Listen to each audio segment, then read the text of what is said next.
नमस्कार, मैं हूँ प्रशस्ति तिवारी। आप देख रहे हैं दैनिक अयोध्या टाइम्स न्यूज चैनल। चलते हैं आज की खास खबर की ओर।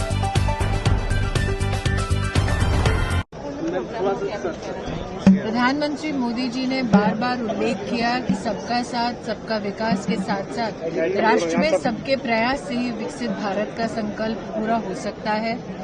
स्वास्थ्य के क्षेत्र में विश्व की सबसे बड़ी और ambitious health plan Ayushman Bharat प्रधानमंत्री मोदी के नेतृत्व में भारत में वर्तमान में विद्यमान है। आज अटल बिहारी वाजपेयी जी के जन्म उत्सव की पूर्व संध्या पर हमारे देश के स्वास्थ्य मंत्री नड्डा जी यहां पर उपस्थित होकर देश ने हेल्थ सेक्टर में क्या क्या प्रगति की है उसका उदाहरण, उसका प्रमाण देश के नागरिकों के सामने प्रस्तुत किया। हम नड्डा जी के माध्यम से प्रधानमंत्री मोदी जी को न सिर्फ अभिनंदन देते हैं बल्कि साथ ही अटल बिहारी वाजपेयी जी ने सुशासन की जो परिभाषा स्थापित की हमारे देश में, उसको अगर सही मायने में किसी ने श्रद्धांजलि दी है तो इस सरकार के विशेषतः हेल्थ सेक्टर के कामों ने दी है। मैडम, ये फोरम के जरिए किस तरीके से हेल्थ सेक्टर को बढ़ाया जा रही है, खास करके महिलाओं की?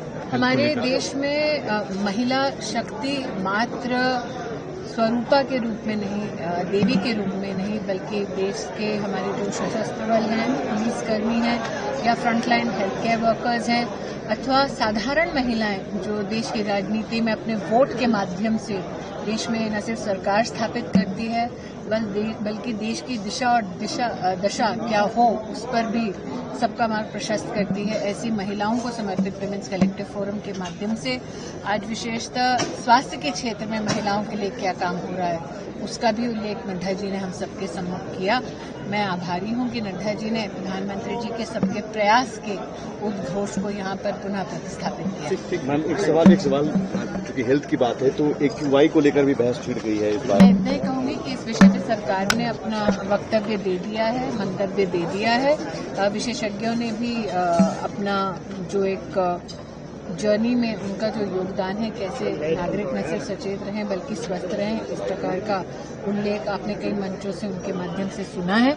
मैं इतना ही कहूंगी कि हम जैसे कार्यकर्ता हूं या हम जैसे नागरिक जो हों वो समाज में इन विषयों पर कैसे अपना पॉजिटिव योगदान दे सकते हैं, मेरी भूमिका वर्तमान में। इससे अलग एक सवाल बांग्लादेश